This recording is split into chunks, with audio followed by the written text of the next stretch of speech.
இந்த பரிசுத்த பந்தியின் ஆராதனைக்கு வாழ்த்தி வரவேற்கிறேன். ஆமென். கர்த்தருக்குள் எப்படி இருக்கிறீங்க? மௌனமாக இருக்கிறேன், சத்தமே இல்லை. ஹல்லேலூயா. தேவ ஜனங்கள் தேவ சமூகத்திலே ஆர்ப்பரிப்போடும் எப்படி நுழைந்தார்கள் ஆலயத்துக்குள்ள? தாவீது பக்தர் எழுதுகிறார், எப்படி நுழைந்தார்கள்? ஆலயத்தின் பிரகாரங்களை எப்படி நுழைந்தார்களா?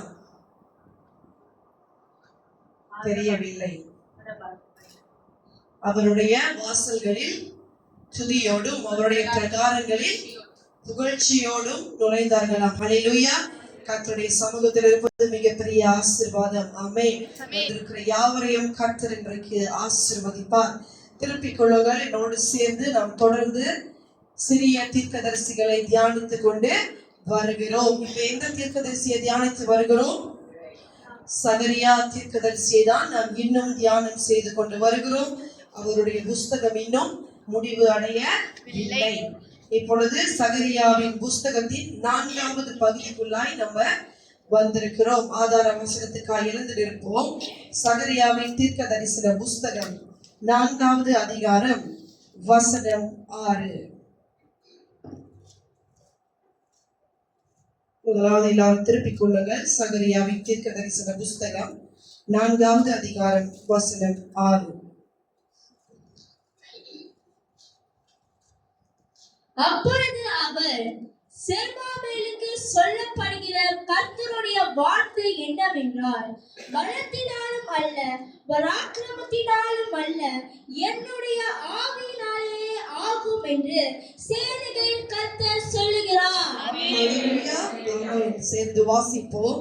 அப்பொழுது அவர், செருபாபேலுக்கு சொல்லப்படுகிற கர்த்தருடைய வார்த்தை என்னவென்றால், பலத்தினாலும் அல்ல பராக்கிரமத்தினாலும் அல்ல, என்னுடைய ஆவியினாலே ஆகும் என்று சேனைகளின் கர்த்தர் சொல்லுகிறார். ஹல்லேலூயா. அமர்ந்து கொள்ளுங்கள். இந்த சகரியாவின் தீர்க்க தரிசன புஸ்தகத்தை நான் உங்களுக்கு 3 பாகமாய் பிரித்திருந்தேன். முதல் பகுதி என்னத்தை குறித்து தியானம் செய்தோம்? இந்த புஸ்தகத்தை ஒரு சின்ன சம்மரியாய் உங்களுக்கு 3 பகுதிகளாய் பிரித்திருந்தேன். முதல் பகுதி மனம் திரும்புதலுக்கான ஒரு அழைப்பு, அதை நம்ம தியானம் செய்து முடித்து விட்டோம். 2வது பகுதி எதை பற்றியது?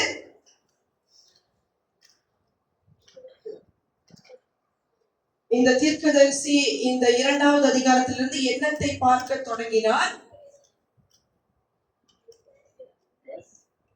தரிசனங்களை பார்க்க தொடங்கினார். ஹல்லேலூயா. எத்தனை தரிசனங்களை பார்த்தார்? 8 தரிசனங்களை எத்தனை நாட்கள்ல பார்த்தார்? ஒரே ராத்திரியில பார்த்தார். இப்பொழுது நம்ம அவர் பார்த்த தரிசனங்களை தான் தியானம் செய்து வருகிறோம். கடைசியில் எந்த தரிசனத்தோடு முடித்தேன்? யாரும் பதில் சொன்னீங்க, ஆனா முகம் தெரியவில்லை. பிரதான ஆசாரியனாகிய யோசுவாவின் தரிசனத்தோடு நம்ம முடித்து விட்டோம். அது எத்தனாவது தரிசனம்? 4வது தரிசனம். Very good. இன்றைக்கு 5வது தரிசனத்தை அவர் பார்க்க தொடங்குகிறார். நீங்க 4வது அதிகாரம் முதல் வசனத்துல வாசித்தீர்களானால், என்னோட பேசுகிற தூதன் திரும்பி வந்து நித்திரை பண்ணுகிற அவரை என்ன செய்தாரா? எழுப்பினாராம். ஆமென். ஹல்லேலூயா. நித்திரை பண்ணுகிற சகரியா தீர்க்கதரிசி அவர் எழுப்பி இன்னொரு ஒரு தரிசனத்தை அவர் பார்க்க செய்கிறார். ஆமென். சகரியாவை குறித்து நான் ஏற்கனவே உங்களுக்கு விளக்கங்களை சொல்லி இருந்தேன். அவர் எங்கிருந்து வந்தாங்க? எப்படி வந்தார்? இவர் யாருடைய மகன்? எந்த வம்சத்துல வந்தவர்? இவருடைய பின்னணி என்ன? இவர் வயதானவரா வாலிபரா? எல்லாமே நான் உங்களுக்கு ஏற்கனவே சொல்லிவிட்டேன். அதை மீண்டும் நம்ம பார்த்தோமாக நேரம் போதாது. ஹல்லேலூயா. இன்றைக்கு அவருக்கு வருகிற தரிசனமாவது என்ன தரிசனம்? அங்கே 2வது வசனத்திலிருந்து வாசிங்களேன். நீ காண்கிறது என்னவென்று கேட்டார். அதற்கு நான், இதோ முழுவதும் பொன்னினால் செய்யப்பட்ட குத்து விளக்கை காண்கிறேன். அதில் உச்சியில் அதன் கிண்ணமும், அதன் மேல் அதன் 7 அகல்களும், அதன் உச்சியில் இருக்கிற அகல்களுக்கு போகிற 7 குழாய்களும் இருக்கிறது. அதன் அருகில் கிண்ணத்திற்கு வலது புறமாக ஒன்றும் அதற்கு இடது புறமாக ஒன்றும் ஆக 2 ஒலிவ மரங்கள் இருக்கிறது என்றேன். ஹalleluya. என்ன தரிசனத்தை பார்க்கிறார்? ஒரு பொன்னினால் செய்யப்பட்ட குத்து விளக்கு. இந்த குத்து விளக்கு எது? நீங்க அநேக நேரத்துல பார்த்திருப்பீங்க. யூதனுடைய வழக்கத்துல வருகிற மெனோரா அப்படின்னு அழைக்கப்படுகிற அந்த 7 பகுதிகளா இருக்கிற குத்து விளக்கை இவர் காண்கிறார். இப்ப இந்த குத்து விளக்கு எது நடுவில் இருக்கிறது? 2 ஒலிவ மரங்களுக்கு நடுவில் இருக்கிறது. ஹalleluya. அப்ப இவருடைய 5வது தரிசனம் என்ன? 2 ஒலிவ மரங்களுக்கு நடுவில் இருக்கும் குத்து விளக்கு. எழுதிக் கொள்ளுங்க. A gold lampstand between the 2 olive trees.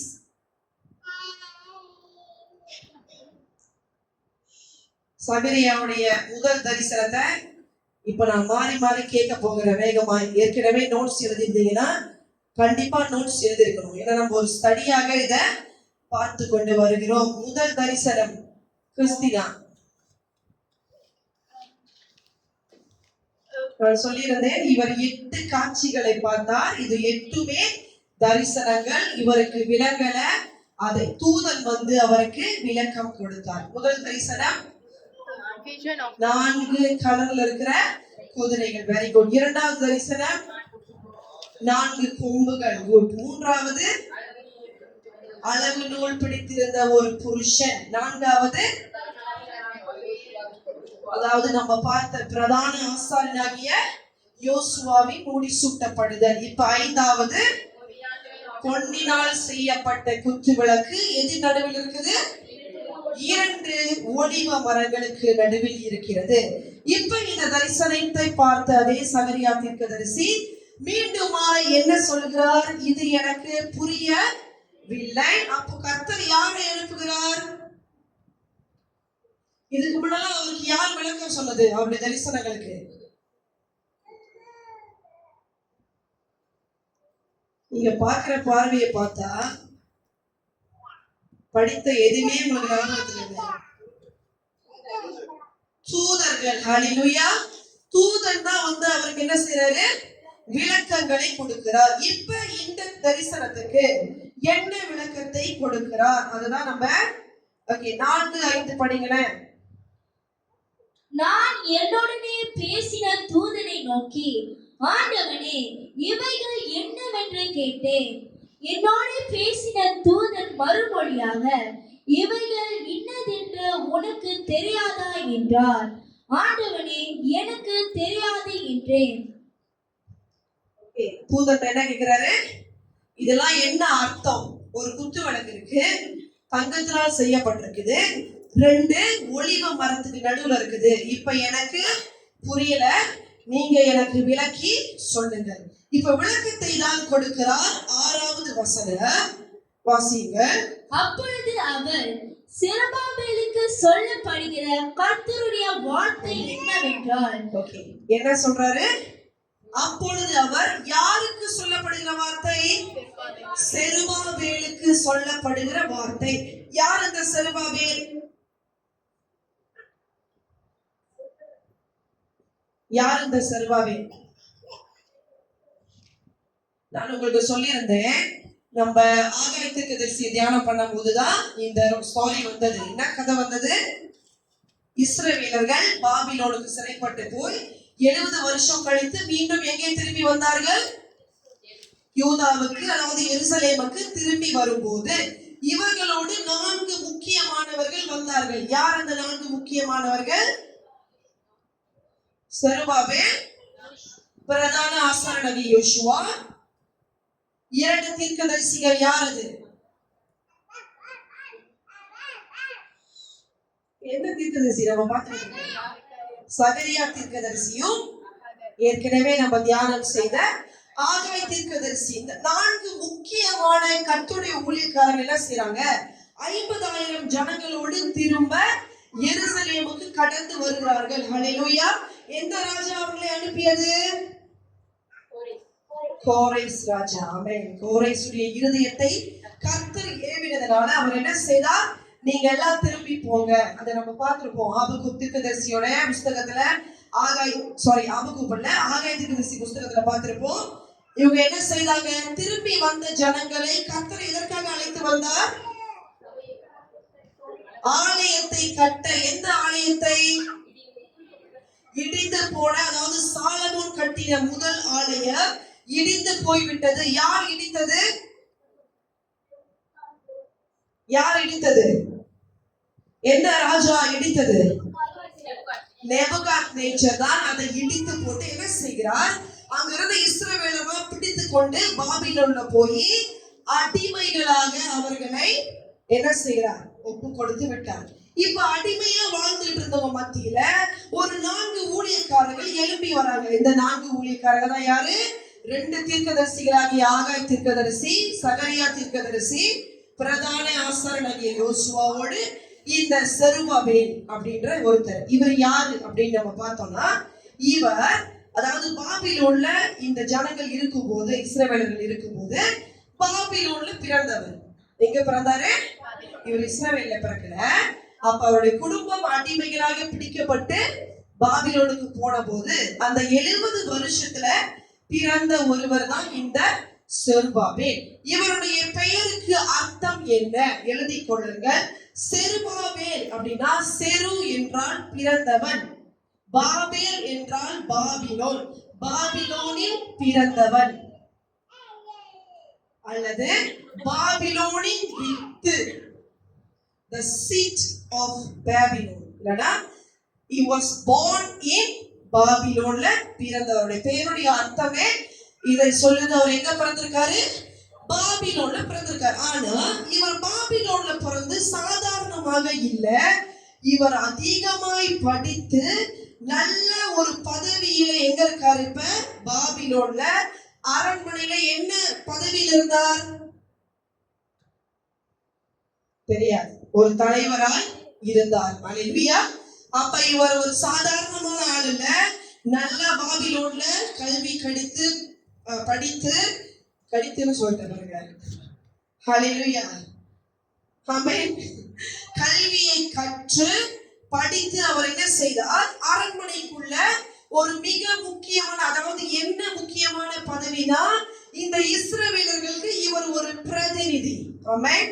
இப்ப உதாரணத்துக்கு ஒரு நாட்டுல வேறொரு ஜனங்கள் வந்திருந்தாங்கன்னா அந்த ஜனங்களுக்கு என்று ஒரு தலைவர் இருப்பாங்கல்ல. இப்ப நம்ம இந்தியர்கள் இருக்கும், நம்மளுக்கு ஒரு தலைவர் இருப்பாங்க. அந்த மாதிரி இஸ்ரவேலருக்கு பாபிலோன்ல யார் தலைவர்? செருபாபேல். ஹல்லேலூயா. இந்த பேரை நீங்க மறந்துடக்கூடாது. நான் கேட்டுட்டே இருப்பேன், நீங்க சொல்லணும். செருபாபேல். ஆமென். சொல்ல மாட்டீங்க. செருபாபேல் எங்க பிறந்தாரு? பாபிலோன்ல பிறந்தாரு. பாபிலோன்ல இருக்கிற ஜனங்களுக்கு ஒரு தலைவர். இப்ப இந்த தலைவனையும் கர்த்தர் என்ன செய்றாரு? இஸ்ரவேலருக்கு, யூதாவுக்கு மீண்டும் கொண்டு வந்து இவர் யாருக்கு தலைவரா இப்ப மாறாரு? அதாவது ஏற்கனவே அவர் தலைவர் தான். யாருக்கு தலைவர்? இஸ்ரவேல் ஜனங்களுக்கு. எங்க வாழ்ந்த ஜனங்களுக்கு? பாபிலோன்ல வாழ்ந்த. இப்ப இந்த ஜனங்க 50,000 பேர் திரும்பி வரும்போது இவர் யூதாவுக்கு வந்தோடனே, எருசலேமுக்கு வந்தோடனே இப்ப ஸ்தில் யார் தலைவரா இருக்கிறது? இந்த செருபாபேல். அதனால்தான் வேதம் சொல்லுகிறது, இவர் யூதாவின் ஒரு ஆளுநர், the Judah's governor. இவர் என்னது? கவர்னர். யூதாவின் தலைவன், இல்லனா யூதாவை ஆளுகை செய்தவர். ஓகே. இவங்க திரும்பி வந்த பிறகு நம்ம பார்த்திருப்போம் என்ன நடந்துச்சுன்னா, இவங்க முதலாவது என்ன கட்டுறாங்க? ஆலை கட்டினாங்க. அலங்க வரவே இல்லையம்மா. பலிபீடத்தை கட்டினார்கள். ஹல்லேலூயா. ஆமென். என்ன கட்டினார்கள்? இப்ப வேகமாய் திரும்பி வந்த ஜனங்கள், கர்த்தர் சொல்லிட்டாரு இப்ப ஆலயத்தை கட்ட வேண்டும். அப்ப நம்ம என்ன செய்வோம்? வாங்க எல்லாரும் சேர்ந்து என்ன செய்யலாம்? கட்டலாம். என்னத்தை கட்டினார்கள்? பலிபீடத்தை, ஒரு அஸ்திவாரத்தை போட்டுவிட்டு அடுத்து என்ன நடந்தது? பலிபீடத்தை கட்டி என்ன நடந்தது? அவங்க வீடு கட்ட போயிட்டாங்களா? கரெக்டா சொல்றீங்க. என்ன நடந்தது? ஏன் அந்த வேலையை கைவிட்டார்கள்? என்ன நடந்தது என்றால், பாபிலோன்ல ஏற்கனவே ஜனங்கள்லாம் வாழ்ந்துட்டு இருந்தாங்கல்ல, இந்த ஜனங்கள்லாம் என்ன பண்ணாங்க? கர்த்தருடைய ஆலயத்தை கட்டுறதை பார்த்தா ரொம்ப சந்தோஷமா சப்போர்ட் பண்ணாங்களா? இல்ல, இவர்களை எதிர்த்து வந்தார்கள். நீங்க இந்த ஆலயத்தை கட்ட முடியாது, இது இப்ப எங்களுடைய இடம் ஆயிடுச்சு, கட்டாதீங்க அப்படின்னு சொல்லி எதிர்ப்புகள் இந்த செருபாபேலுக்கு வந்தது. அப்ப என்ன நடந்துச்சுன்னா, இதை கட்டி கொண்டிருந்த செருபாபேலும் பிரதான ஆசாரியனாகிய யோசுவாவும் அவரோடு சேர்ந்து எத்தனை ஆயிரம் ஜனங்கள், ஏறக்குறைய 50,000 ஜனங்கள் என்ன பண்ணிட்டாங்க, அந்த வேலையை விட்டு விட்டு எல்லாரும் எங்க திரும்பி போயிட்டாங்க, தங்கள் தங்களுக்கு வீடுகளை கட்ட போய்விட்டாங்க. இப்படிதான் இந்த கதை ஆரம்பமானது.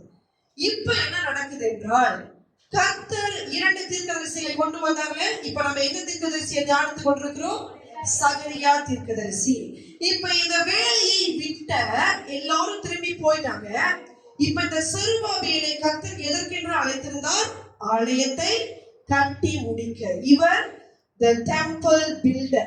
இவர் ஒரு யாரு? ஆலயத்தை கட்டுகிறவர். ஆனா இவர் வந்த நோக்கம் இப்ப என்ன ஆயிடுச்சு?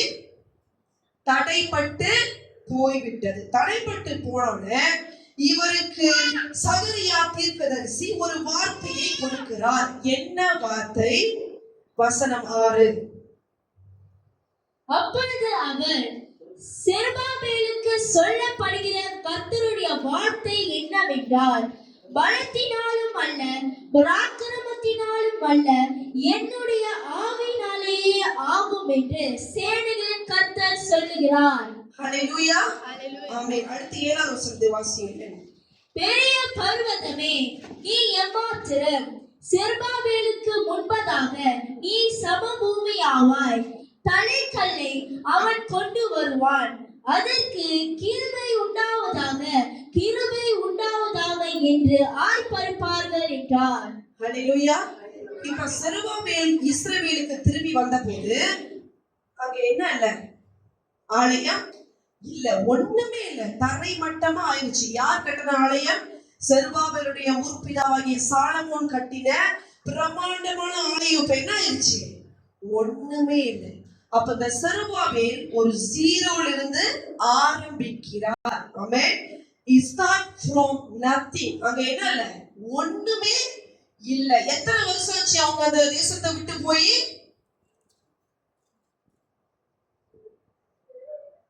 இந்த கேள்விக்கு பதில் தெரியலன்னா கர்த்தருக்கு ஸ்தோத்திரம்.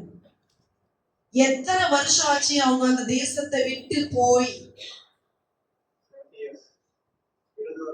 70 வருஷம். ஹல்லேலூயா. பிரதர் கை தட்டி கொடுங்க. சந்தோஷமா தட்டுங்க. பொறாமையில தட்டாம இருக்கீங்க சில பேர். ஹல்லேலூயா. ஆமென். எத்தனை வருஷம் ஆச்சு? 70 வருஷம். போற சொந்தம் எடுத்துக்கங்க. உங்க வீட்டை விட்டு 70 வருஷம் போய் கழிச்சு திரும்பி வந்தா வீடு எப்படி இருக்கும்? வீடா இருக்கவே இருக்காது. ஆமென். இப்ப இந்த ஆலயம் அவங்க பார்த்தது மிக பிரம்மாண்டமான ஆலயம், ரொம்ப அழகானது, பொன்னினால் செய்யப்பட்டது. சாலமோன் அப்படி பார்த்து பார்த்து கட்டின ஆலயம் ஒண்ணுமே இப்ப இல்ல, ஃபவுண்டேஷன் கூட இல்ல. அப்ப இந்த செருபாபேல் எப்படிப்பட்டவர்? பெரும் ஒன்றும் இல்லாததிலிருந்து ஒன்றை ஆரம்பித்தார். ஆமென். ஆரம்பித்ததை அவரால் என்ன செய்ய முடியல? முடிக்க முடியல. ஏன் முடிக்க முடியல நான் உங்களுக்கு சொன்னேன். ஆனா இவருக்குள்ள மிகப்பெரிய ஒன்று என்ன வந்தது? மனுஷனுடைய எதிர்ப்பு இருந்தாலும் இவருக்குள்ள ஒன்று என்ன வந்தது என்றால், ஒரு சோர்வு வந்தது. ஆமென். என்ன வந்தது? ஒரு சோர்வு. எப்படி சோர்வு வந்து சொல்றேன்னா, அவருக்கு கொடுக்கப்பட்ட வேலை என்னது? ஆலயத்தை கட்டுறது. இப்ப என்ன நடந்தது? கட்டி முடிக்கல. கட்டி முடிக்காம எல்லாரும் ஒரு 2-3 வருஷத்துக்கு 4-5 வருஷத்துக்காக என்ன பண்றாங்க? ஆலயத்தை பத்தி யாருமே கண்டுக்கல, எதையுமே செய்யல. அப்ப இந்த செருபாபேலுக்குள்ள என்ன வந்தது? கர்த்தர் எனக்கு கொடுத்த வேலை இப்ப என்ன ஆச்சு? பாதியிலே நின்று விட்டது. அவர் பலத்தினால் செய்ய பார்த்தது என்ன ஆகிவிட்டது? பாதியிலே நின்றுவிட்டது. அதான் கர்த்தர் சொல்லுகிறார், பலத்தினாலும் அல்ல, பராக்கிரமத்தினாலும் அல்ல, என்னுடைய ஆவியினாலே ஆகும். ஹல்லேலூயா. இன்றைக்கும் நம்ம வாழ்க்கையில ஊழிய பாதையில கடந்து போகும்போது, குடும்பத்தின் பாதையில சில சோர்வுகள் நமக்கு என்ன செய்கிறது? வருகிறது. அது கடந்து போறதுக்கு வருகிற நேரத்துல கர்த்தர் சொல்றார், உன் பலன் பத்தல. என்ன ஆச்சு? இப்ப செருபாபேலுக்கு பேலன் பத்தல, ஜனங்கள் யாரும் அதை கண்டுக்கல, எல்லாரும் அவங்க வீட்டுக்கு திரும்பி போயிட்டாங்க. இவர் ஒண்டி கட்ட முடியுமா? முடியாது. இவர்களோடு சேர்ந்துதான் எல்லாமே அந்த வேலையை செய்யணும். அப்ப இவர் சோர்ந்து போன நேரத்துல கர்த்தர் ஒரு தீர்க்கதரிசி அனுப்பி ஒரு வார்த்தையை கொடுக்கிறார். ஓ செருபாபேலே, உன் பலன் குன்றி போனது உண்மைதான், உன் பராக்கிரமம் இப்ப இல்லாம போய்விட்டது. ஆனால் கர்த்தர் சொல்லுகிறார், ஓ நீ அழைக்கப்பட்ட என்னுடைய முத்திரை மோதிரமாய் இருக்கிறபடியால், ஆலயத்தை கட்டுகிறவனாய் உன்னை நான் அழைத்தபடியால், உனக்குள் இப்ப என்ன வரப்போகிறது? தேவனுடைய ஆவி. ஹல்லேலூயா, ஆமென். தேவனுடைய என்ன வரப்போகிறது? ஆவி. நம்மளுடைய பலத்தினால் செய்ய முடியாததை கர்த்தருடைய ஆவியானவர் என்ன செய்வார்? செய்து முடிப்பார். ஹல்லேலூயா. அடுத்த வசனம் என்ன சொல்கிறது? பெரிய பர்வதமே, ஆமென். Oh great mountain, பெரிய பர்வதமே, பெரிய பர்வதமே. என்னது? ஒரு பெரிய மலை. இந்த பெரிய மலையை கர்த்தர் என்ன சொல்றார்? நீ செருபாபேலுக்கு முன்பாக என்னவா மாறுவ? சம பூமியாய் மாறுவாய். ஹல்லேலூயா. பெரிய பர்வதமே அப்படின்னா என்னன்னா, இவர் கடந்து போயிட்டு இருக்கிற ஒரு காரியம் மிக பெரியது. ஆமென்.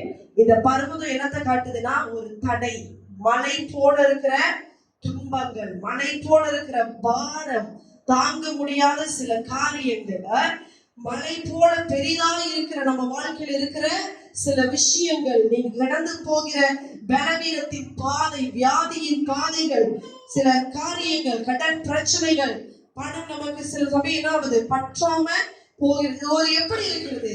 பெரிய பர்வதம் போல இருக்கிறதை கர்த்தர் யாருக்கு முன்பதாக சமபூமியா ஆக்குறாரு? செருபாபேலுக்கு. ஹல்லேலூயா. இன்றைக்கும் கர்த்தர் சொல்றார், உங்களுக்கு முன்பதாக எல்லா பர்வதங்களும் என்ன வரப்போகுது? சமபூமியாய். ஹல்லேலூயா. ஆவில பெற்றுக் கொள்ளுங்கள். ஆமென். உங்களுக்கு முன்பதாக உங்க வாழ்க்கையில் இருக்கிற பெரிய பெரிய பர்வதங்கள், அது எதுவா இருந்தாலும் கர்த்தர் அதை ஒன்றுமில்லாமல் ஆக்குவார். ஆமென். ஏனென்றால் செருபாபேலுக்கு முன்பாக அப்படின்னா, உங்களுக்கு முன்பாக, கர்த்தரால் அழைக்கப்பட்ட உங்களுக்கு முன்பாக, கர்த்தரால் அபிஷேகம் பண்ணப்பட்ட உங்களுக்கு முன்பாக, கர்த்தரால் ரட்சிக்கப்பட்ட தேவ ஜனமாகிய உங்களுக்கு முன்பாக பெரிய பெரிய பர்வதங்கள் என்னவா மாறப்போகிறது? ஹல்லேலூயா. சமபூமியாய் அது மாறிதான் ஆகணும். ஏனென்றால் நீங்க பலத்தை நம்பி வரல, உங்களுடைய சொந்த பணத்தை நம்பி வரல, பராக்கிரமத்தை நீங்க நம்பி எதையும் ஆரம்பிக்கல. எதை நம்பி ஆரம்பிச்சீர்கள்? கர்த்தருடைய ஆவியானவர். ஹல்லேலூயா. உங்ககிட்ட இருக்கிற என்ன சொல்றார்? செருபாபேல், நீ சோர்ந்து போன, தடைகள் பெருசா இருக்குது, ஒரு காரியத்தை இப்படி தொடங்கிட்ட, ஆனா உன்னால என்ன செய்ய முடியல? ஊழியத்தை தொடங்கிட்ட, அடுத்து போகும்போது சில மனுஷர்கள் பேசுற வார்த்தைகள், சில காரியங்கள், மனுஷனை நீ நம்பி இருந்த, உனக்கு உதவிகள் வராத நேரத்துல நீ என்ன ஆயிட்ட? செருபாபேல், சோர்ந்து போயிட்ட. ஆனா கர்த்தர் சொல்றார், உன் உதவி மனுஷன் மீது வராது. ஹல்லேலூயா. உலகத்துக்கு மனுஷர்களை அனுப்புகிறவர் யாரு? கர்த்தர். காகம் கூட வந்து என்ன கொடுக்குமா? இறைச்சியா? எனக்கே ரொம்ப சந்தோஷமா போயிடுச்சு இறைச்சின்னு கேட்டோம். நம்ம எலியாவுக்கு காகம் என்னத்தை கொடுத்தது? அப்பம். ஹல்லேலூயா. என்ன கொடுத்தது? அப்பம் கொடுத்தது. ஆமென். இன்றைக்கு கர்த்தர் உங்களுக்கு என்ன கொடுக்க போகிறார்? பரிசுத்த அவருடைய சரீரமாகிய அப்பத்தை கொடுக்க போகிறார். ஹல்லேலூயா. அப்ப கர்த்தருக்கு முன்பதாக, கர்த்தருடைய ஆவியானவருக்கு முன்பதாக, அது எவ்வளவு பெரிய பர்வதமாய் இருந்தாலும் அது எப்படி மாறப்போகிறது? சமபூமி. இப்ப ஆவியானவரை நீங்களும் நானும் என்ன பண்ணிக்கிட்டு இருக்கோம்? சுமந்து கொண்டிருக்கிறோம். ஆவியானவருக்கு சரீரம் இப்ப இல்ல. அவர் யாருக்குள்ள இருக்கிறாரு? உங்களுக்குள்ளயும் எனக்குள்ளே இருக்கிறார். ஆமென். அப்ப ஆவியானவரை சுமந்து கொண்டிருக்கிற நீங்களும் நானும், நமக்கு முன்பாக பெரிய பர்வதம் என்ன ஆக போகிறது? சம பூமியால் ஆக போகிறது. ஹல்லேலூயா. இப்ப நம்ம வாழ்க்கையில எது பெரிய பர்வதம்? யோசிச்சுக்கோங்க. எல்லாருக்கும் பர்வதம் சேமா இருக்காது. ஒருத்தவங்களுக்கு பயம் ஒரு பெரிய பர்வதமா இருக்கும். எப்படி கோலியாத் வந்து 40 நாட்கள் பாளையத்துக்கு வந்து அவன் உடம்ப காமிச்சு என்ன பண்ணான்? ஐயா என்ன பாரு, என் உயரம் எவ்வளவு பெருசு, எத்தனை அடி கோலியாத்தான்? 9 அடி உள்ள ஒரு அரக்கன் போல உள்ள ஒரு மனுஷன். இவன் என்ன செய்யறான்? இஸ்ரவேல் ஜனங்களை பயமுறுத்திக்கிட்டே இருக்கான். நம்ம சவுலும் பயந்துட்டாரு, இஸ்ரவேலர்களும் பயந்துட்டாங்க. வேற யார் பயந்தது? தாவீதுடைய ராணுவ சகோதரர்கள், சோல்ஜர்ஸ் எல்லாரும் என்ன பண்ணிட்டாங்க? பயந்து போனாங்க. ஆனா கோலியாத் பெரியவனா இருந்தாலும் தாவீது எப்படி இருந்தானா? ரொம்ப பெருசா இருந்தானா? இல்ல. சிறிய தாவீதுக்குள் பெரிய தேவன் இருந்தார். ஹல்லேலூயா. பெரிய தேவனை கொண்ட தாவீது சொல்றாரு, ஐயா எனக்கு ராணுவ உடலாம் ஒண்ணு வேணாம்.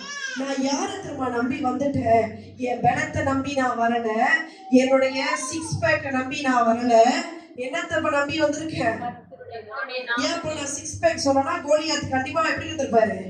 அப்படிதான் இருந்திருப்பாரு. இப்ப நம்ம உலகத்துல நம்ம யாரு பலசாலின்னு நினைக்கிறோம்?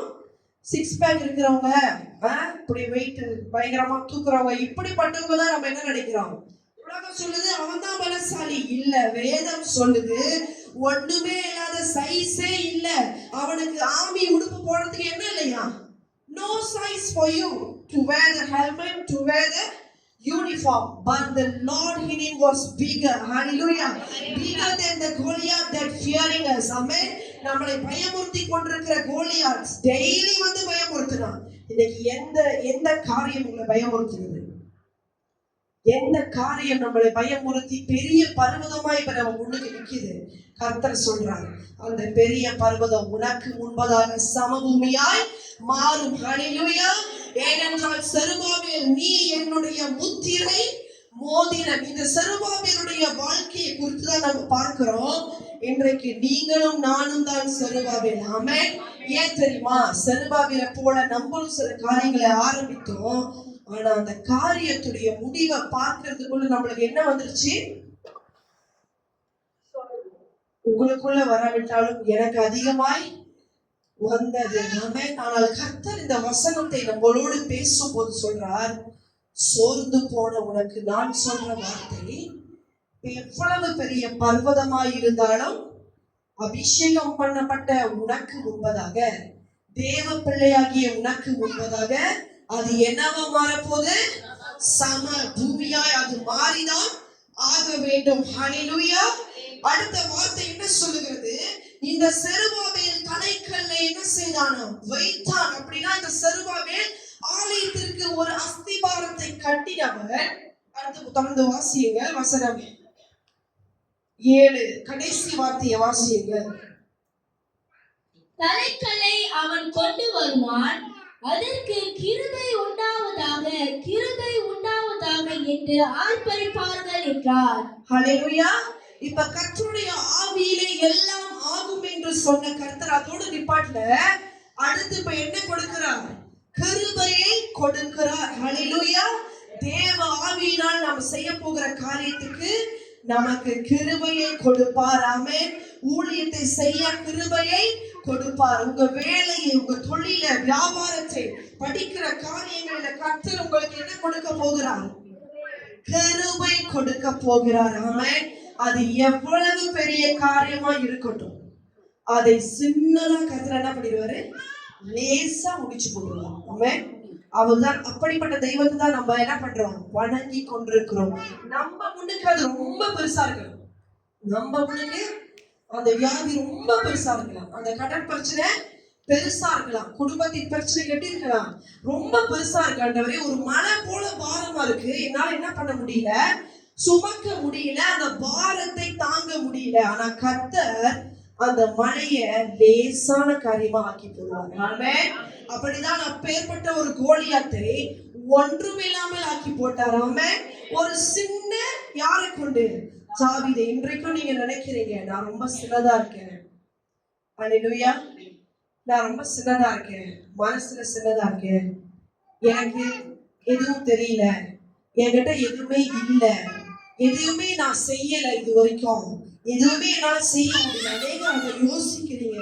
ஆவியானவர் சொல்றார், நீ சின்னதா இருந்தாலும் பரவாயில்ல. நான் வந்து பிசிக்கல் மட்டும் சொல்லல, எல்லா காரியத்திலும் சொல்றேன். உங்கள்கிட்ட நீங்க நினைக்கிறீங்க நான் கொஞ்சமா இருக்கிறப்பா, என்கிட்ட நிறைய இல்ல செய்யறதுக்கு, உமக்கு கொடுக்கறதுக்கு, உமக்கு ஓடுறதுக்கு என் வேலை இப்ப என்னாச்சு, குறைந்து போயிருச்சு. ஆனால் கர்த்தர் சொல்றார், உங்ககிட்ட இருக்கிற 5 அப்பா 2 மீனை கொண்டு வா.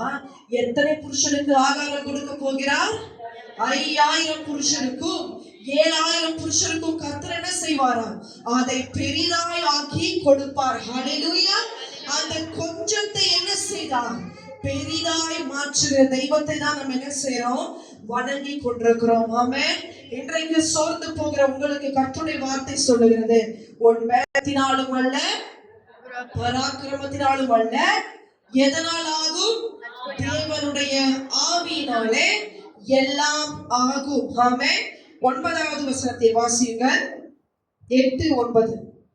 பின்னும் கர்த்தருடைய வார்த்தை எனக்கு உண்டாகி, அவர் செருபாபேலின் கைகள் இந்த ஆலயத்துக்கு அஸ்திவாரம் போட்டது, அவன் கைகளே இதை முடித்து தீர்க்கும். அதனால் சேனைகளின் கர்த்தர் என்னை உங்களிடத்திற்கு அனுப்பினார் என்று அறிவார். ஹல்லேலூயா. செருபாபேலின் கைகள் இந்த ஆலயத்துக்கு என்னத்தை செய்தது? அஸ்திவாரம் போட்டது. இப்ப ஆலயம் கட்டாம அப்படியே நின்று போனாலும் கர்த்தருடைய வார்த்தை இப்ப என்ன சொல்லுது? யாரை கொண்டு கட்டி முடிப்பாரா? செருபாபேலுடைய வசனத்தை பாருங்க. செருபாபேலுடைய கைகள் இந்த ஆலயத்துக்கு அஸ்திவாரத்தை போட்டது, அவன் கைகளே இதை என்ன செய்யும்? கட்டி முடிக்கும். ஹல்லேலூயா. ஆமென். இன்றைக்கு உங்களை கொண்டு கர்த்தர் எதை தொடங்கினாரோ அதை செய்து முடிப்பார். ஆமென்.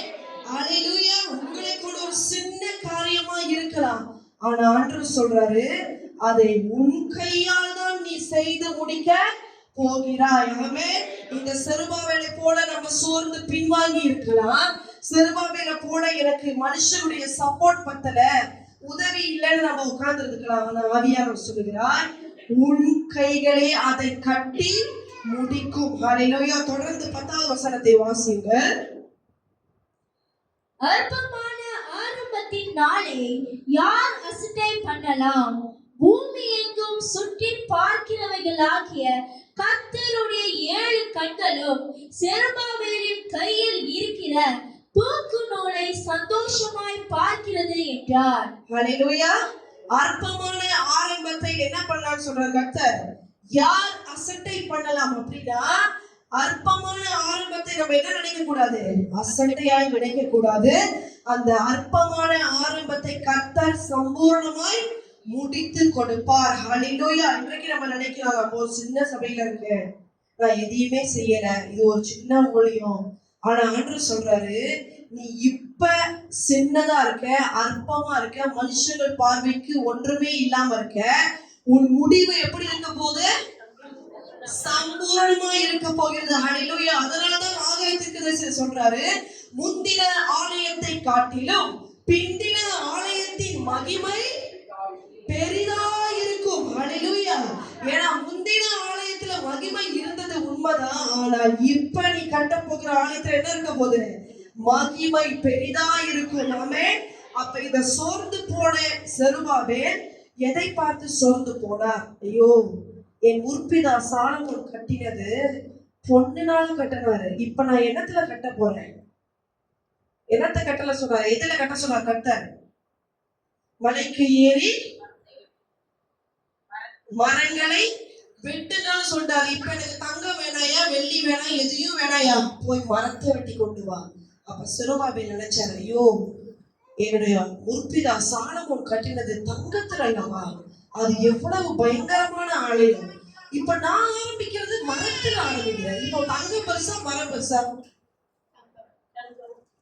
தங்க தான் வேலையும் கூட. ஹல்லேலூயா. இப்ப கர்த்தர் என்ன சொல்றாரு? மரத்துல போய் கட்டு. அப்ப செருபாபேல் கண்டிப்பா யோசிச்சிருப்பாரு, நான் ஆரம்பிக்கிறது வெறும் மரத்தை கொண்டுதான். ஆனால் கர்த்தருடைய வார்த்தை தீர்க்கதரிசிக்கு வந்து சொல்றாரு, நீ முந்தின ஆலயத்துல பார்த்த மகிமை அல்ல இது. ஹல்லேலூயா. இந்த பிந்தின ஆலயத்தின் மகிமை பெரிதா இருக்கும். ஆலயத்துடைய நீ வெளி தோற்றத்தை பார்க்காத. Do not look at the appearance. Experience. Amen. இப்ப நம்மகிட்ட இருக்கிற கொஞ்சத்தை பார்க்காமல் அது பிற்காலத்துல என்னவா மாறப்போகுது?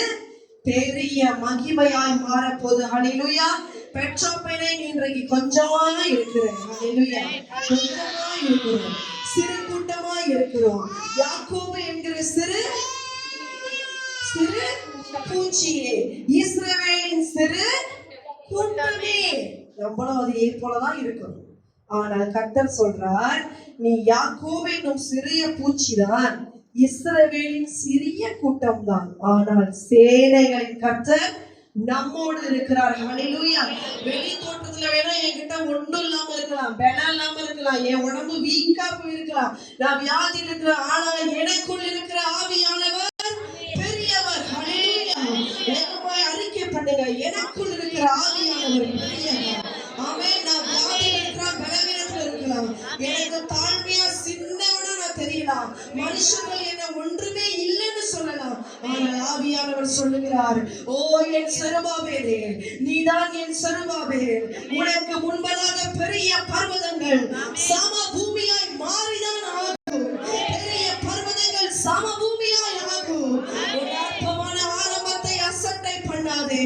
ஓ பெட்ராபினே, நீ சிறியதா இருக்கிறதை அசட்டையாய் நினைக்காத. உன் முடிவு பெரிய ஊழியமாய் மாறப்போகிறது. உன் முடிவு இந்த பட்டணத்தை நீ சுதந்திரிக்க போகிறாய். இந்த தேசம் உன் பக்கம் வசமாய் மாறப்போகிறது. ஓ ஹalleluya, ஹalleluya. நன்றி ஆண்டவரே. ஓ எங்க சபைக்குள்ள கொடுத்திருக்கிற அத்தனை பேர்களும் ஒரு செருபாபேல் அல்லவா? இவர்களுக்கு முன்பாக கர்த்தாவே, இவர்களுடைய வாழ்க்கையில வருகிற அத்தனை பர்வதங்களையும் கர்த்தர் அப்பா சம பூமியால் ஆக்கி போடுவீராக. எதெல்லாம் இவர்களுக்கு பயமுறுத்துகிற பெரிய பர்வதம், சோர்வு படுத்துகிற பெரிய பர்வதம், ஓ கடன் என்கிற பெரிய பர்வதம், வியாதி என்கிற ஒரு பெரிய பர்வதம், ஓ கர்த்தர் உன்னை பார்த்து சொல்லுகிறார், பலத்தினாலும் அல்ல, பராக்கிரமத்தினாலும் அல்ல, என்னுடைய ஆவியினாலே இது ஆகும். என்னுடைய ஆவியினாலே இது ஆகும். ஓ நீ சிறியதா இருக்கிற, கொஞ்சத்துல ஆரம்பித்திருக்கிற, ஆனா ஒரு முடிவு நீ இஸ்ரவேல் ஜனங்களை போல பழுகி பெருக போகிறாய். ஓ யாக்கோபு என்கிற சிறிய பூச்சிதான், சிறிய கூட்டம். ஆனால் கர்த்தர் அவர்களை கொண்டு எத்தனை சத்துருக்களை வீழ்த்தினார். கர்த்தர் சின்ன தாவீதை கொண்டு கோலியாத்தை வீழ்த்தினது போல, ஒரு சிறிய பையன் கையில் இருக்கிற அப்பத்தை எடுத்து பயன்படுத்தியது போல உங்களையும் என்னையும் கர்த்தர் பயன்படுத்தத்தான் போகிறார். அதை இந்த பட்டணம் பார்க்கத்தான் போகிறது. ஓ ஆவியில பெற்றுக்கொள்ளுங்கள், ஆவியில பெற்றுக்கொண்டு ஓரியான் சலவா சக்கவரியான் தரியான் சலவா. ஓ ஆவியானவரே, வந்திருக்கிற ஒவ்வொருவருடன் இடைப்படுவாண்டவரே. ஓ எங்களுக்கு பலன் இல்லதா அப்பா, என் பலன் நான் சோர்ந்து போயிட்டேன். ஊழியத்துல நான் ஆரம்பிக்கும் போது அதிக பலத்தோடு வந்திருந்தேன்.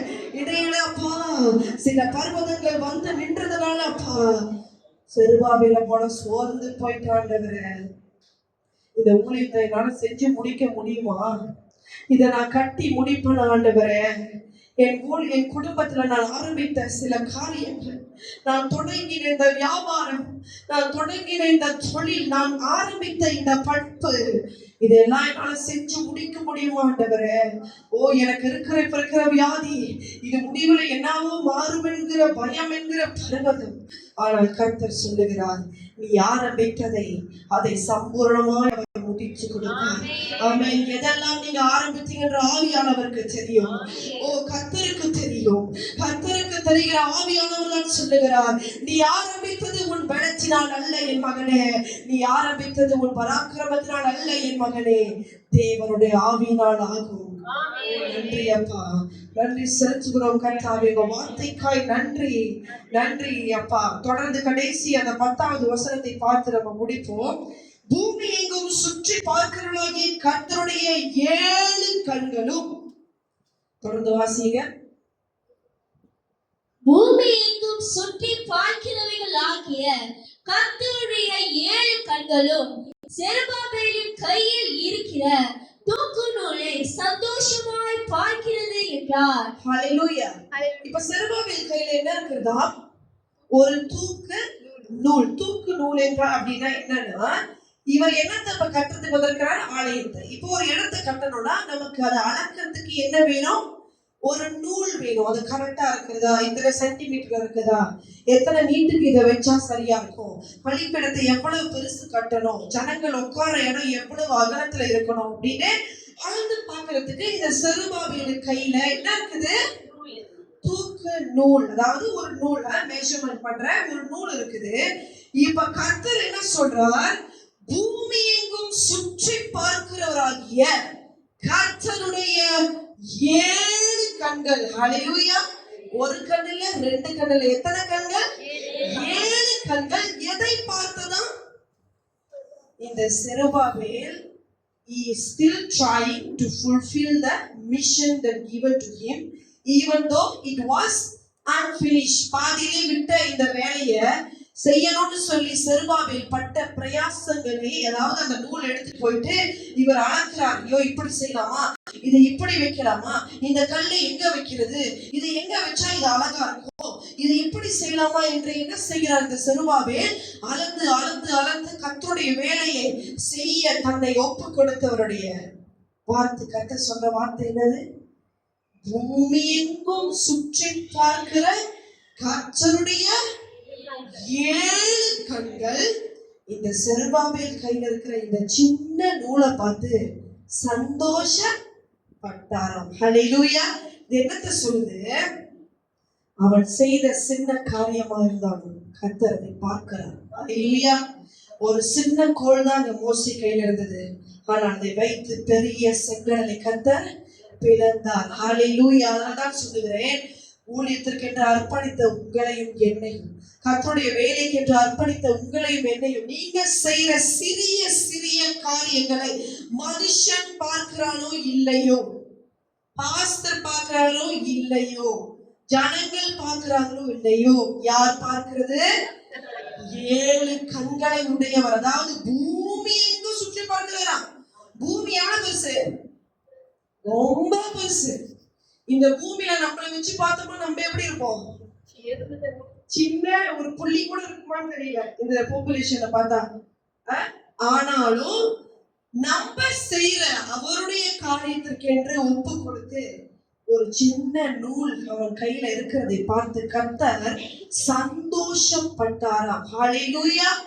நீங்கள் செய்யற சின்ன சின்ன வேலைகளை, ஊழியத்தை, அவருக்கென்று நீங்கள் அர்ப்பணித்த காரியங்களை கர்த்தர் பார்த்து கொண்டிருக்கிறார். ஆமென்.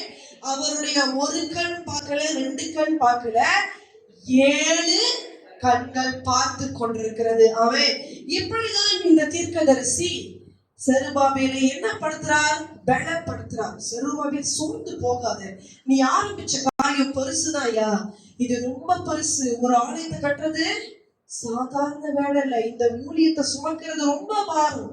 அநேக நேரத்துல ஊழியத்துல நடந்து போகும்போது அந்த பாரத்தை நம்மளால என்ன பண்ண முடியாது, சுமக்கிறதுக்கு ரொம்ப கஷ்டமா இருக்கும். ஆனால் கர்த்தர் சொல்றார், இல்ல, நீ ஆரம்பித்ததை நீ ஜெயமாய் முடிப்ப. நீ எதெல்லாம் தொடங்கினியோ அதெல்லாம் என்ன ஆக போகுது? நீ செய்து முடிப்ப. ஒரு சின்ன நூலை வச்சுட்டு நீ என்ன பண்ணிட்டு இருக்க? அளந்து கொண்டிருக்கிறல, அதை நான் பார்க்கிறேன். ஆமென். சின்ன காரியம் நீங்கள் செய்கிறதை கர்த்தர் பார்த்து அதற்கு பலன் கொடுப்பார். ஆமென். கொஞ்சத்துல நம்ம உண்மையா இருந்தோமோ என்ன செய்வாராம்? அநேகத்துக்கு நம்மளை அதிபதியாய் வைக்கிறவர். ஹல்லேலூயா. அது தொடர்ந்து இன்னொரு ஒரு தரிசனம் இருக்கிறது. தரிசனம் அல்ல, நமக்கு நேரம் இருந்தால் அதை பார்த்து முடிக்கலாம். அதாவது இந்த குத்து விளக்குக்கு வலது புறம் இடது புறம் பார்த்தார்ல 2 ஒலிவ மரங்கள். இந்த 2 ஒலிவ மரங்களும் எதை குறிக்கிறது அப்படின்னு நீங்க கடைசி வசனத்தை 12, 13, 14 வாசிங்களேன். மறுபடியும் நான் அவரை நோக்கி 2 பொற்குழாய்களின் வழியாய் தொங்கி பொன்னிறமான எண்ணெயை தங்களிலிருந்து இறங்க பண்ணுகிறவர்களாகிய ஒலிவ மரங்களின் 2 கிளைகள் என்னவென்று கேட்டேன். அதற்கு அவர், இவைகள் இன்னதென்று உனக்கு தெரியாதா என்றார். ஆண்டவனே, எனக்கு தெரியாது என்றேன். அப்பொழுது அவர், இவைகள் 2 சர்வ லோகத்துக்கும் ஆண்டவராய் இருக்கிறவரின் சமூகத்தில் நிற்கிற அபிஷேகம் பெற்றவர்கள் என்றார். ஹல்லேலூயா. இந்த 2 ஒலிவ மரங்கள், அதாவது இந்த ஒலிவ மரத்திலிருந்து என்ன அந்த குத்து விளக்குக்குள்ள நுழைகிறது? என்ன நுழைகிறது? நீங்க வாசிச்சீங்கன்னா எண்ணெய் வழிந்து வந்து அந்த குத்து விளக்குகள் என்ன பண்ணுது? நுழைகிறது. அதாவது இந்த ஆலயத்தை கட்ட தொடங்கின இந்த 2 பேர் யார் அவர்கள்? பிரதான ஆசாரியனாகிய யோசுவாவும் செருபாபேலும் தான் இந்த 2 ஒலிவ மரங்கள். ஹல்லேலூயா. அதான் வசனம் சொல்லுகிறது, உனக்கு இவங்களை தெரியாதா அப்படின்னு யாரை பத்தி கேட்கிறாரு? தீர்க்கதரிசியை பார்த்து கேட்கும் போது அவர் சொல்றார், எனக்கு தெரியாது. அப்ப என்ன பதில் சொல்றாரு? இவர்கள் எந்த தேவனுக்கு உள்ளவர்களாம்? சர்வ லோகத்துக்கும் ஆண்டவராய் இருக்கிற இவைகள் 2 சர்வ லோகத்துக்கும் ஆண்டவராய் இருக்கிறவரின் சமூகத்தில் நிற்கிற அபிஷேகம் பெற்றவர்கள் என்றார். ஹல்லேலூயா. These 2 people எப்படிப்பட்டவர்களாம்? சர்வலோகத்தின் ஆண்டவரின் சமூகத்தில் நிற்கிற அபிஷேகம் பெற்றவர்கள். ஆமென். ஹல்லேலூயா. இவர்களை கொண்டு அன்றைக்கு கர்த்தர் செய்த காரியம் பெரிய காரியம். ஆமென். ஒன்றுமே இல்லாதவர்களை கொண்டு இந்த செருபாபேல் அநேக நேரத்துல நம்மளுக்கு தெரியாது, இவரை குறித்து நம்ம தியானம் செய்திருக்க மாட்டோம். ஆனால் இவர் யூதாவின் வம்சத்துல, அதாவது தாவீதின் வம்சத்துல வந்தவர். தாவீதின் வம்சத்துல வேற யார் வந்தவர்? நம்மளுடைய கர்த்தராகிய இயேசு கிறிஸ்து. ஹல்லேலூயா. இவருடைய பெயர் நமக்கு தெரியாம இருந்திருக்கலாம், இவரை நிறைய வாட்டி நம்ம கேட்காம இருந்திருக்கலாம். ஆனால் மறைக்கப்பட்டிருக்கிறவர்களையும் கர்த்தரால் பயன்படுத்த முடியும். ஹல்லேலூயா. சின்னதா சிறியதா இருக்கிற குறுகி போனவர்களையும் பலன் இல்லைன்னு சொல்றவர்களையும் என் தேவன் எடுத்து பயன்படுத்த முடியும். எதனால? என்னுடைய ஆவியினாலே இது ஆகும். ஹல்லேலூயா. இப்ப சகரியாவின் 5வது தரிசனம் முடிந்து விட்டது. ஆமென். எத்தனை பேருக்கு விளங்கினது? ஹல்லேலூயா. எத்தனை பேர் ஆசீர்வதிக்கப்பட்டிருக்கிறது? ஆமென். கர்த்தருக்கே மகிமை உண்டாகட்டும். நம்ம முடிச்சு ஜெபித்து பந்திக்குள்ளாய் கடந்து போக போகிறோம்.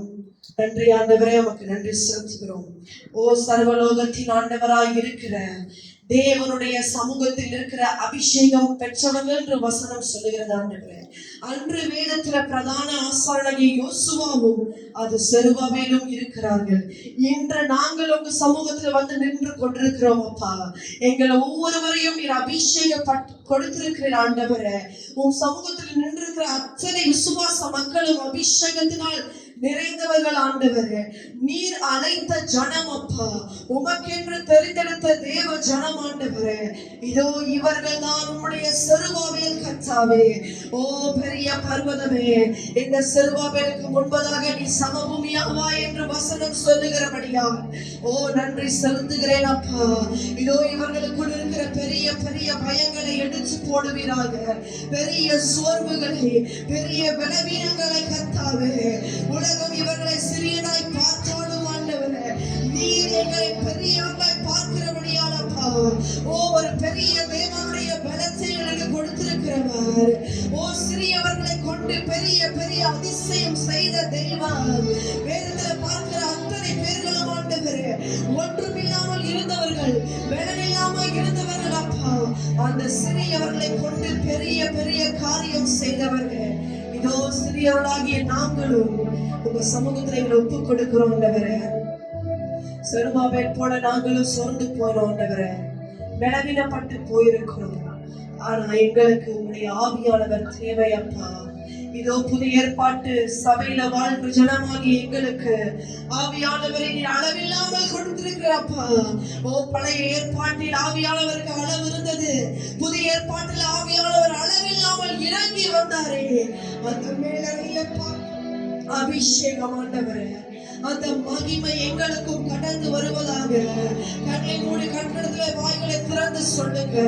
ஓ நான் ஒரு செருபாபேல் தான் அப்பா, அற்பமாய் ஆரம்பித்திருக்கிற ஆண்டவரே, பெரிய வேலையை எனக்கு கொடுத்திருக்கிறீர்.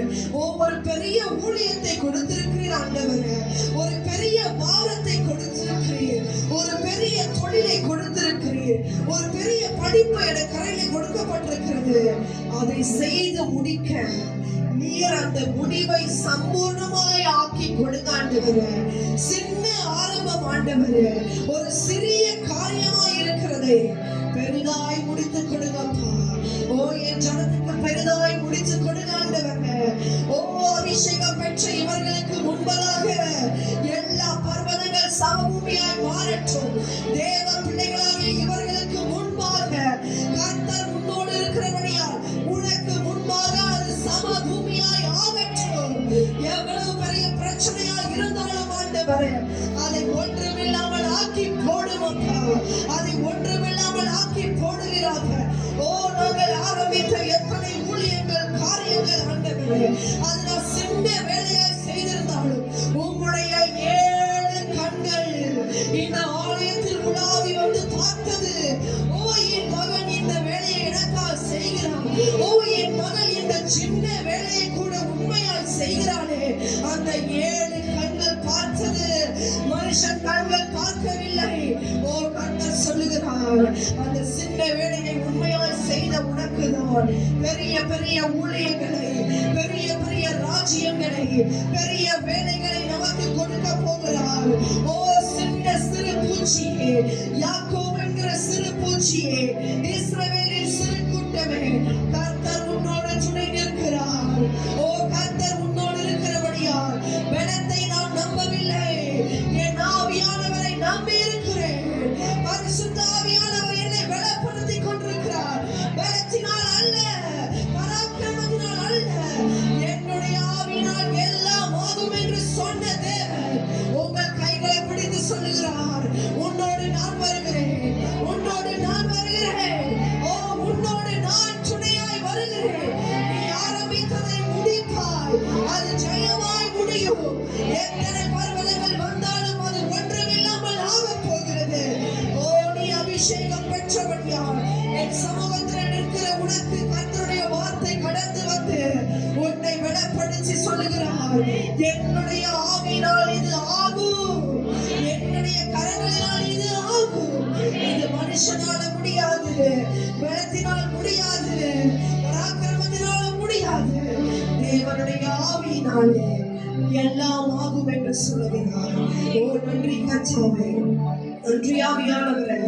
இதோ சகரியா புஸ்தகத்தை தியானித்துக் கொண்டிருக்கிற எங்களோடு நீர் பேசுகிறேன். இது ஒரு சின்ன தரிசனமாய் இருந்தாலும் இது எத்தனை வெளிப்பாடுகளை கொண்டிருக்கிறது கர்த்தாவே. இன்னும் ஆழமான மனைப்பொருளை வெளிப்படுத்தி கொடுங்க. இன்னும் வெளிப்பாடுகளை எங்களுக்கு கொடுமாண்டவரே. ஓ அன்றைக்கு சோர்ந்து போன செல்வாக்கனுக்கு ஒரு தீர்க்கதரிசி அனுப்பி கர்த்தர் வார்த்தையை கொடுத்து அவனை பலப்படுத்தியது போல அப்பா, சோர்ந்திருக்கிற என் ஜனங்களுக்கு உடைய வார்த்தையை பேச அடியேனுக்கு கொடுத்த கிருபைக்காக நன்றி செலுத்துகிறேன். சோர்ந்து போயிருக்கிற அத்தனை பேரையும் கர்த்தருக்கு பலப்படுத்துகிறார். ஓ ஆரம்பித்த வேலைகளை முடிக்க கிருபையை கொடுக்கிறார். ஓ நன்றி அப்பா, நன்றி செலுத்துகிறோம். நன்றி கர்த்தாவே, தொடர்ந்து எங்களை நடத்துவீராக அப்பா. மாறாத இயேசுவின் நாமத்தில் வேண்டி ஜெபிக்கிறோம் நல்ல பிதாவே. ஆமென்.